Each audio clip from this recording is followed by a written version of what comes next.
Hi, I'm the old guy, I'm 80. I'm proud of it.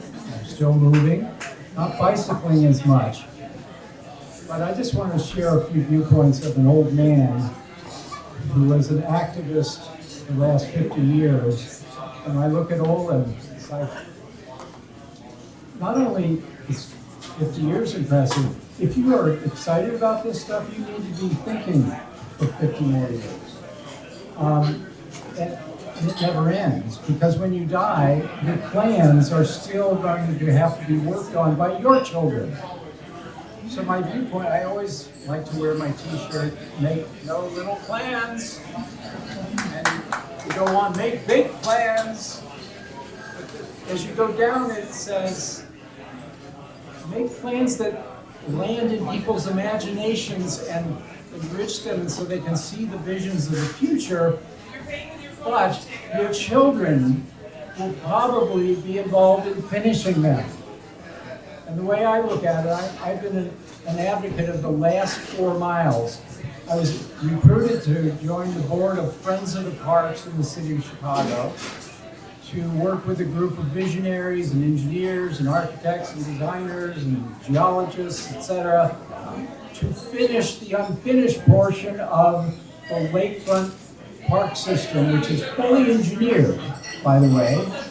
It's a revetment park system. It's not natural.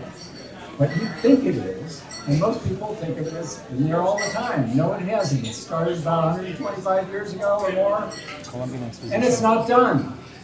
So I've come to the realization after 20, 30, 40 years of working with that committee, and I was chair of it for about 10 years, I'm not going to see the end of the last 4 miles plan, but I'm happy to say that in the time I worked with it, 2 miles of it are essentially done on the south side, which leaves the north side.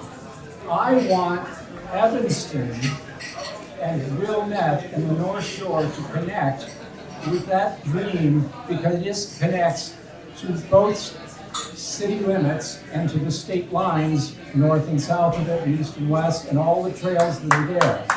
But the missing piece is in Evanston. But, again, 2 miles on the north side, which you have to finesse around through like Eastwood Boulevard, maybe some alleys. And the Army Corps of Engineers just wants to lay down rocks.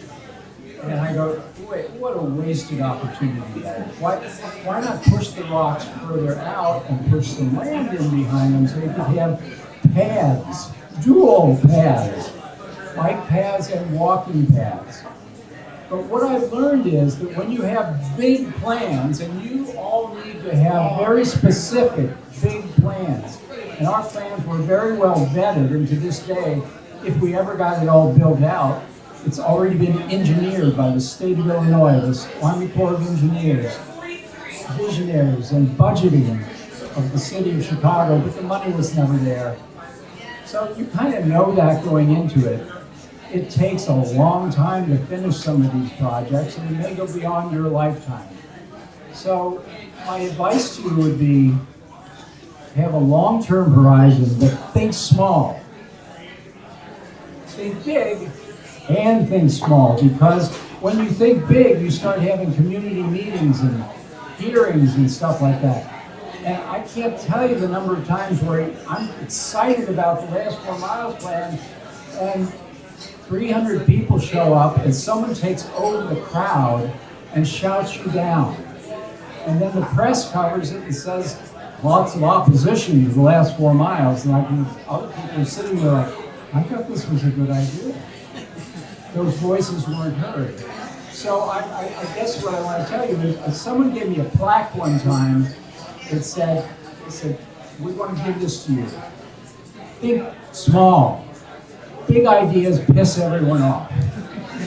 You have to realize that, because when they're yelling and screaming at you and the NIMBYs come out of the woodwork and every political network that's thinking it's attached to some bigger idea that's going to kill them, or, move in immigrants or something like that, they come out of the woodwork.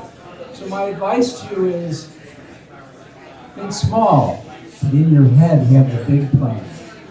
I look at the Evanston-Chicago border and Sheridan Road by the cemetery, and I think, wow, the density of traffic going up Sheridan Road, by the time it gets there, it's starting to peter out to only about 10,000 cars, where it was 45,000 when it started a couple miles earlier. What's going on there? And I come up Evanston all the time by that route, and I notice there's hardly, except in rush hour, and even then it could be one lane. So using paint as starters, that's cheap. Could we have a shared bike lane on that 4-lane roadway? You only need 2 lanes there, but they've got 4 lanes already. But then those awful rocks that are there. What? The Army Corps of Engineers has to get beyond engineering and get into letting us do.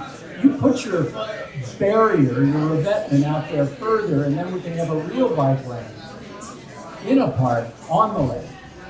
So think in terms of a half a mile or 1 mile. I'm happy to say the last 2 miles of the south side are underway and will be finished probably in the next 10 or 20 years.